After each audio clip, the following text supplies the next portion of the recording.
லென்த்ல line போட்டுக்கோ. பாதியா படி எனக்கு தெரிஞ்சு பாதி இங்க இருக்குன்னு நினைக்கிறேன். அப்ப நான் இதை பாதியா பிரிச்சிட்டேன். அப்ப பாதியில பாதி தான் வந்து அந்த மூடி. அப்ப பாதி நேரத்தை நான் மார்க் பண்ணிட்டேன். இவ்வளவு தான் எனக்கு மூடியே வரணும். ஓவல் ஷேப் போட்டுட்டேன். பாட்டில் விட அது வந்து கம்மியா இருக்கு. அப்ப நான் கொஞ்சம் சின்ன பண்ணிக்கலாம். ஓவல் ஷேப் போட்டுட்டு இதுக்குள்ளார மூடி போட்டது. அந்த ஷேப் எப்படி பார்த்துக்கோ. அந்த கார்னர்லாம் வந்து லைட்டா பெண்ட் பண்ணிக்கலாம். ஃபர்ஸ்ட் ஸ்ட்ரைட்டா போட்டுக்கோ. அதுக்கப்புறம் அந்த கார்னர்ல ரேடியஸ் கொண்டு வா. இதே போல ரேடியஸ் இந்த பக்கம் கொண்டு வா. இன் கேஸ் அந்த கார்னர் வந்து இந்த ஷேப்ல இருந்தாக்க என்ன பண்ணோம், அதே போல ஷார்ட் கார்னரா கொண்டு வரணும். பிளண்ட் அந்த பக்கம் அதே போல பிளண்ட் இந்த பக்கம் மேட்ச் பண்ணணும்.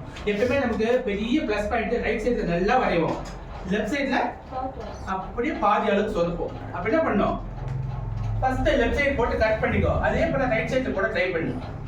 இல்லையா, ஃபர்ஸ்ட் ரைட் சைடு போட்டுக்கோ. அதே போல பண்ண ட்ரை பண்ணு. லைட்டா போட்டுட்டு ரெண்டு ஒரே மாதிரி இருக்கா, இன்னும் கொஞ்சம் எரஸ் பண்ணு. லைட்டா போட்டு ரெண்டு ஒரே மாதிரி இருக்கா. அப்போ அது வந்து ஸ்பீட் பண்ணி டக்கு டக்குன்னு போட்டு முடிச்சு மேட்ச் ஆகிற கண்டிஷன் ஃபினிஷ் பண்ணிக்கோ. ஓகே, ஆனா 2-3 டைம் எரஸ் பண்ணதோட ஸ்டாப் பண்ணிக்கணும். 10 டைம் எரஸ் பண்ணி பேப்பர்ல ஓட்ட போட்டு பின்னாடி பேப்பர்ல போயிட கூடாது. ஓகேவா, ஸ்டார்ட் பண்ணி பார்க்கலாம். அந்த லாஸ்ட் இமேஜ் சென்டர் லைன் போட்டுக்கோ. ஒரு பாக்ஸ் மாதிரி இமேஜ் பண்ணாத. எஸ், அடுத்தாப்ல